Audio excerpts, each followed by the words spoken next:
Olá, pessoal. Vamos lá para o nosso segundo vídeo, então, falando um pouquinho ainda do CPC, sobre a prova pericial.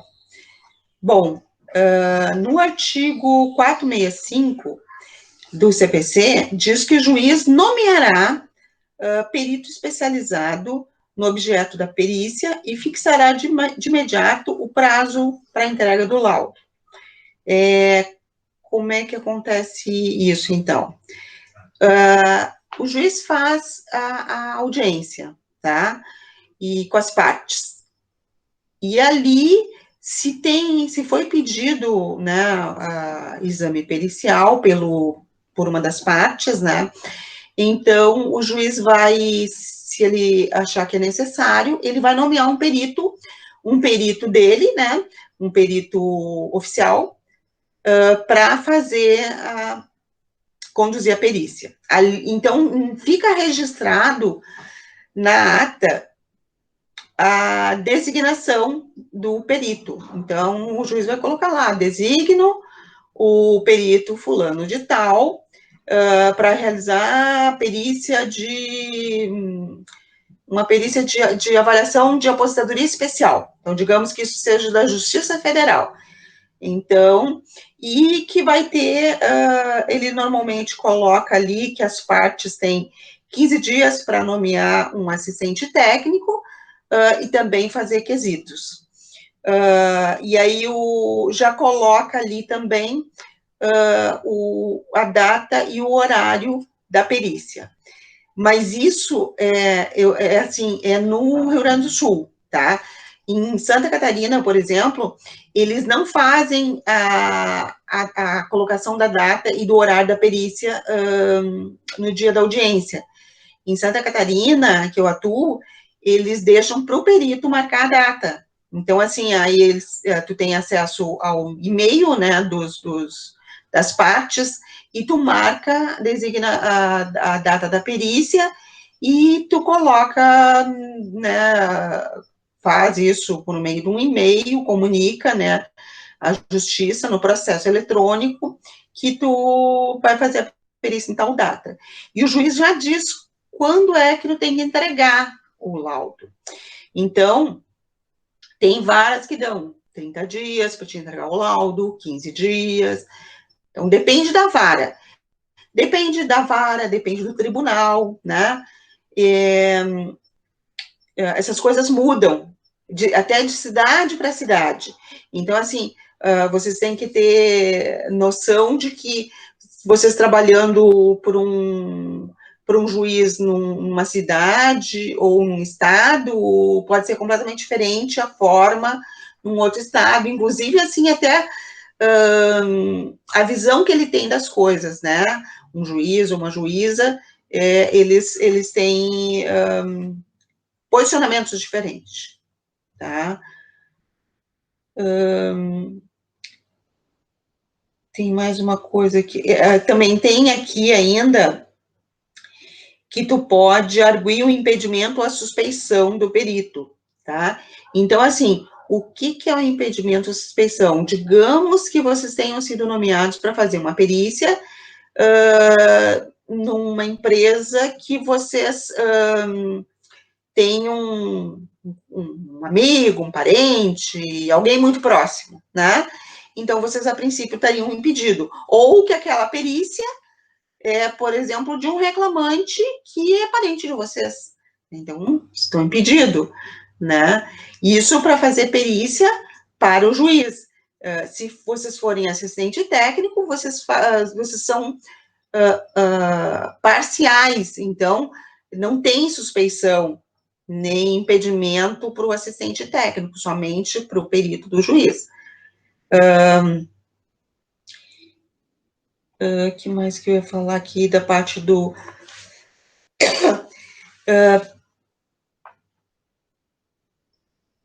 a indicação do assistente técnico, tá? Se vocês são um assistente técnico, normalmente vocês vão ajudar o advogado a preparar os quesitos, né? Tem advogado que ele mesmo já entrega os quesitos que ele quer que responda, e às vezes, assim, eles atrapalham tudo e perguntam coisas que não deveriam, né? Eu gosto de poder olhar os quesitos que vão ser apresentados, tá? Para não dar tiro no pé. Às vezes tu pergunta uma coisa que o perito oficial nem tinha verificado aquilo, e aquilo vai contra a empresa. Então, acontece esse tipo de coisa. Então, assim, a gente tem que estar de olho. A gente tem que estar de olho também no que eles colocam na inicial. Isso tanto para o assistente técnico, como principalmente para o perito do juiz. Então, assim, tu é designado para fazer uma perícia, vem lá, né, o número do processo, tu vai acessar o processo e tu vai ler esse processo, tá? Principalmente a inicial. A inicial é onde a primeira, o primeiro documento que tem no processo, né? Então, um advogado entra com a inicial e ali ele vai dizer que ele quer, né, o que ele quer, o que o reclamante está pleiteando, né? O que ele não recebeu, né? Ou o porquê daquilo, né? E então, ali, por exemplo, se for avaliar agente nocivo, por exemplo, ou um acidente, ali vai dar subsídio para saber o que tem dentro desse processo, o que está sendo discutido, né? Qual assunto que está sendo discutido, né? E com base nisso aí, vocês têm que se cercar para quando vocês forem para a perícia, para a inspeção, vocês saberem o que está acontecendo. Por exemplo, já aconteceu comigo de eu ler o processo e ver que a reclamante tinha pedido por dano moral, por uma série de coisas, e que ela tá, ou por doença, né? Às vezes também tem por doença, e o advogado aproveita para pedir já insalubridade e periculosidade, por exemplo. E às vezes a pessoa foi demitida por justa causa. Então, tu tem que ter todo um cuidado, assim, porque já está estressada a relação, né? Então, tem que saber conduzir bem uma perícia dessa. Já vi também, já aconteceu comigo, de pessoas que estão com depressão profunda, e aí vão para uma perícia, e aí tu tem que tentar acalmar a pessoa para poder fazer a perícia, e às vezes, assim, a reclamada vem num grupo, meio que intimidando o reclamante, né? Então, vocês têm que saber dominar bem a hora da perícia. Então, por isso é importante ler todo o processo, para vocês terem subsídio. Outra coisa, eles fazem os quesitos, pelos quesitos também vocês têm uma ideia, né, do que as partes estão pedindo, ou como é que estão querendo conduzir a perícia, né? Então, para vocês irem preparados, se tiver medição para fazer, pelos quesitos e pela inicial, dá para ter uma ideia do que é. Então, tipo, pede lá que a pessoa tinha um calor intenso, bababá, ou ruído, então vocês já sabem que vocês têm que levar aparelho para fazer medição, tá? Então, quem quer fazer perícia de insalubridade vai ter que possuir alguns medicamentos, alguns aparelhos de medição. Tá?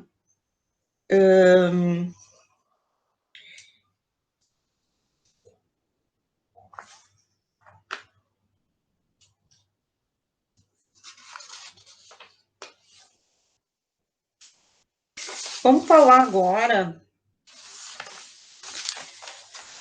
sobre os órgãos do Poder Judiciário.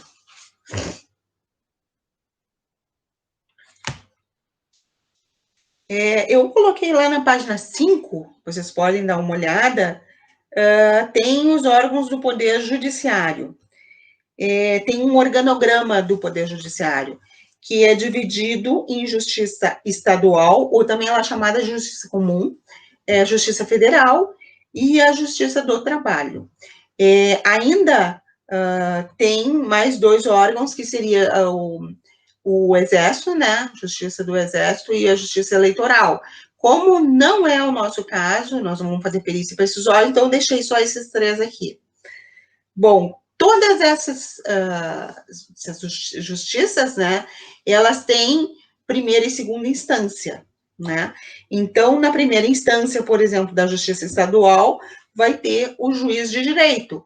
Na Justiça Federal, o juiz federal. E na Justiça do Trabalho, o juiz do trabalho. Então, essa é a primeira instância. É essa instância que nomeia peritos. A segunda instância não, a segunda instância, os desembargadores se baseiam na documentação que já está no processo. Não tem nomeação de perito.